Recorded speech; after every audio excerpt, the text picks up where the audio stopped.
벨사살 왕이 그의 귀족 1000명을 위하여 큰 잔치를 베풀고 그 1000명 앞에서 술을 마시니라.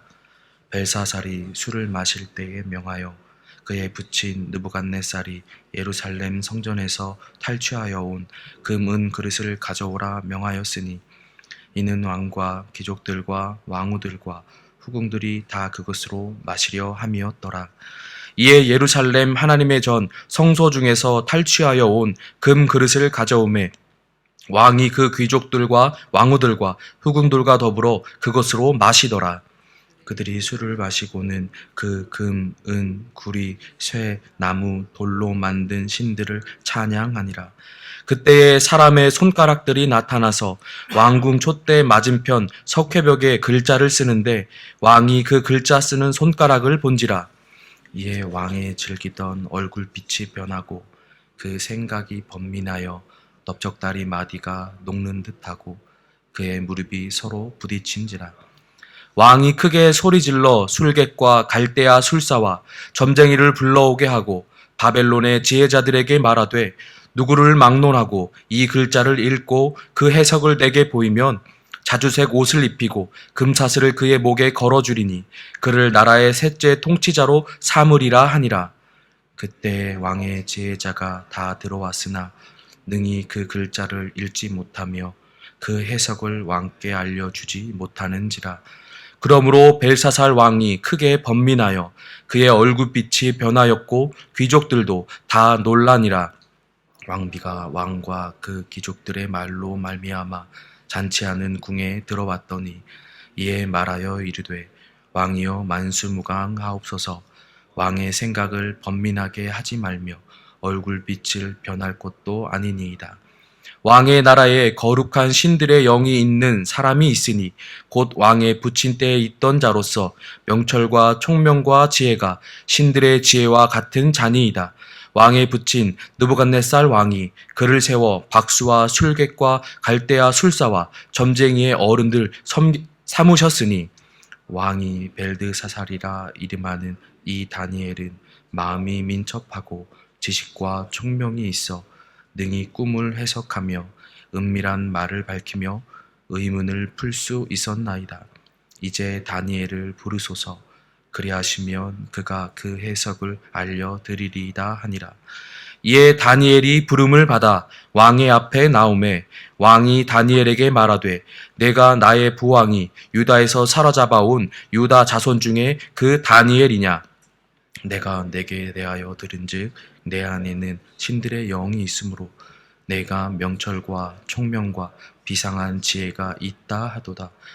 지금 여러 지혜자와 술객을 내 앞에 불러다가 그들에게 이 글을 읽고 그 해석을 내게 알라 하라 하였으나 그들이 다 그 해석을 내게 보이지 못하였느니라. 내가 내게 대하여 들은즉 너는 해석을 잘하고 의문을 푼다 하도다. 그런즉 이제 내가 이 글을 읽고 그 해석을 내게 알려주면 내게 자주색 옷을 입히고 금 사슬을 내 목에 걸어주어 너를 나라의 셋째 통치자로 삼으리라 하니. 아멘. 함께 나눈 본문의 말씀은 앞장인 2장에 나타났던 느부갓네살 왕의 꿈을 해석하는 장면과 겹쳐 보이는 내용들이 나타나고 있습니다. 앞에서 느부갓네살 왕이 꿈을 꾸었다면 오늘은 그 뒤를 이어 왕이 된 벨사살 왕이 자신이 연 연회에서 손가락이 나타나 벽면에 글을 쓰는 모습을 보고 그것을 해석할 사람으로 다니엘이 추천되는 모습을 오늘 말씀에서 볼 수가 있습니다. 이것이 동일한 점이었다면 다른 점은 느부갓네살 왕은 하나님을 경외하고 하나님을 찬양하는 왕으로 하나님 앞에 무릎을 꿇었다면 오늘 나타난 벨사살 왕은 하나님 앞에서 매우 교만한 모습으로 그려지고 있습니다. 1절 말씀에 보면 이 벨사살 왕이 귀족들 1000명과 함께 큰 잔치를 베풀었다고 기록하고 있습니다. 그 자리에서 이 벨사살 왕이 그 자리가 흥이 났는지 아니면 그 자리에서 자신의 강력한 힘을 과시하기 위함이었는지 확실히 알 수는 없지만 느부갓네살 왕 당시에 예루살렘 성전에서 가져온 성전의 기물들을 가져오라고 명령하였습니다. 그 이유는 성전의 기물들로 술잔을 삼아 술을 마시기 위함이었습니다. 하나님께 드려진 성전의 기물을 자신의 쾌락의 도구로 함부로 사용하고자 한 것입니다. 그리고 기웃고 그 성전의 기물들을 가져와 술잔을 삼아 술을 마시게 되었습니다. 이것은 하나님을 무시하는 행동이었고 매우 교만한 행동이었습니다. 잠언 16장 18절 말씀에 보면 교만은 패망의 선봉이고 거만함은 넘어짐의 앞잡이라고 말씀하고 있습니다. 벨사상 왕의 이러한 행동은 교만하고 거만함을 넘어서 하나님을 무시하는 행동이었습니다. 여기에서 그치지 않고 벨사살 왕은 성전 기물을 술잔으로 사용한 것에서 멈추지 않고 다시금 우상까지도 숭배하는 만행을 저질렀습니다. 4절 말씀에 보면 금, 은, 구리, 쇠, 나무 그리고 돌로 만든 신들을 찬양했다고 기록하고 있습니다. 그 바로 직전 성전에서 가져온 기물들을 술잔을 삼아 술을 마시고 바로 이어서 우상을 찬양했다는 것이죠. 하나님 보시기에 매우 악하고 결코 용서받지 못할 죄악들을 연이어 저지르고 있는 것입니다. 선대 왕이었던 느부갓네살 왕이 하나님 앞에서 어떠한 일들을 겪었고 또 하나님을 어떻게 경배했으며 무릎을 꿇었는지를 전혀 기억하지 못하고 자신의 마음대로 행동하고 있는 것이죠. 자신이 가지고 있는 힘과 그리고 권력에 도취되면 그 힘과 권력에 빠지기 마련입니다. 앞서 교훈이 될 만한 일들을 경험했음에도 보았음에도 자신이 힘을 가지고 있고 그것을 누리다 보면 거기에 도취되어 앞의 교훈들을 잊어버리게 되는 것이죠.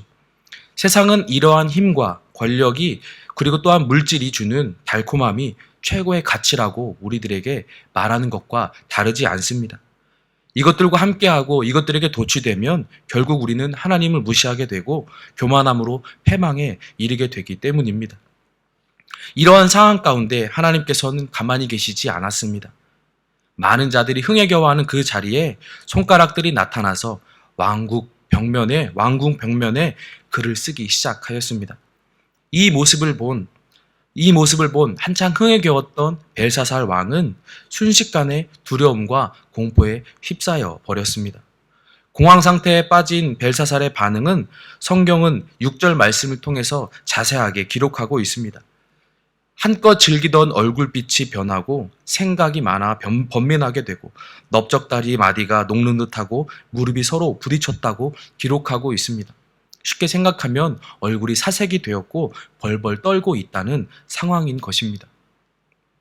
이를 해결하고자 왕은 그 자리에서 즉시 소리를 질러 술객과 술사, 점쟁이들을 불러서 해석하도록 명령하였습니다.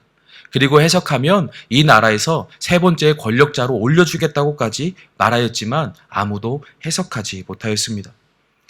자신이 가지고 있는 모든 힘을 그리고 자신이 가지고 있는 모든 최고의 지혜자들을 동원하였지만 아무것도 할 수가 없었던 것이죠.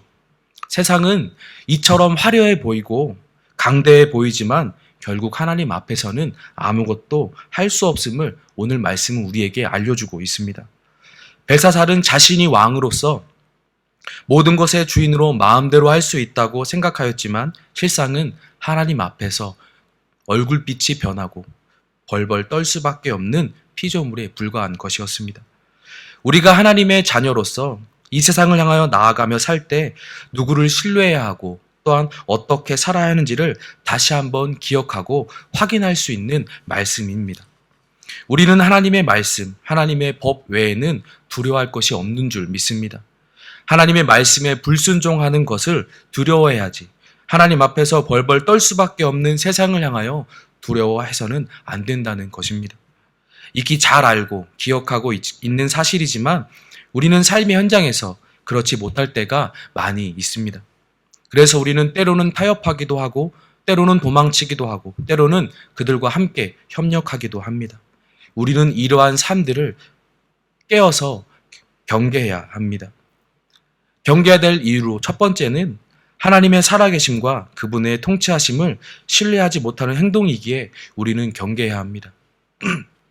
느부갓네살 왕 시기에 이 세상의 진정한 통치자가 누구인지 하나님께서는 보여주셨습니다. 모두가 떨고 모두가 무릎 꿇어서 내 삶에 내가 원하지 않는 상황들이 다가온다 할지라도 우리는 그 상황마저 하나님의 통치하심에 있음을 믿고 고백하며 의지하고 또한 인정하며 신뢰함으로 나아가야 할 것입니다. 하나님의 때에 그분의 방법으로 우리의 삶 가운데 각각 역사하실 것이기 때문입니다. 세상과 타협하고 하나님의 통치하심을 신뢰하지 않는 삶을 경계해야 될 두 번째 이유는 우리가 여전히 세상의 소망이기 때문입니다. 벨사살 왕이 벌벌 떨고 있을 때 모든 점쟁이와 술사 술객들이 아무것도 하지 못하고 망연자실하고 포기하고 있을 때 그들에게 왕비는 다니엘을 추천했습니다. 다니엘이라면 이 상황을 보고 그를 해석할 수 있다고 말하였죠. 아무것도 할 수 없는 두려움과 공포가 지배하고 있는 그 상황을 바꿀 수 있는 사람은 다니엘이었습니다. 우리가 세상과 타협해야 하는 것을 경계해야 되는 이유가 죄악이 만연한 이 세상에 우리가 유일한 소망이기 때문입니다. 우리가 그 죄와 타협하고 두려움에 굴복한다면 이 세상은 더 이상 소망이 없습니다. 우리가 부인하고 우리가 타협하면 소망이신 예수 그리스도를 그들에게 전할 수가 없지요. 그러하기에 우리는 깨어 있어야 하고 더욱더 겸비해야 합니다. 내가 어떠한 사람인지, 내가 무엇을 품고 있고 무엇을 전해야 하는 사람인지 인지해야 하며 그것을 가지고 이 세상 가운데 나아가 살아야 합니다.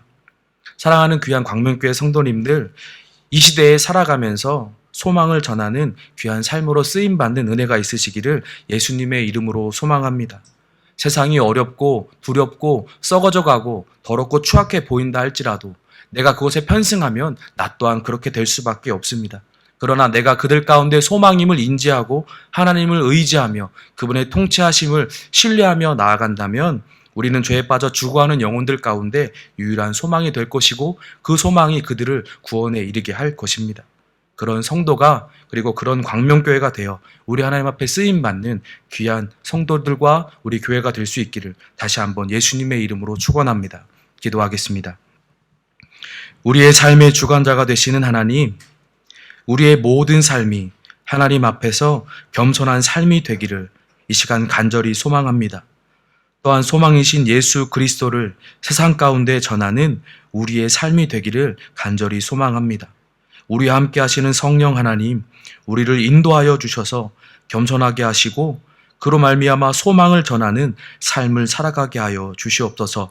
함께 기도하시고 개인의 기도로 나아가겠습니다. 기도하겠습니다.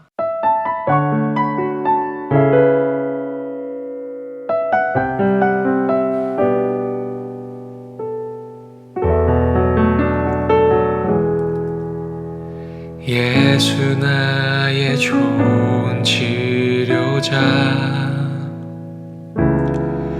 그의 눈이 머무는 곳은 나의 슬픔과 고통, 고개를 들어 그의 눈을 볼 때에 난 알았네. 예수 나의 좋은 치료자,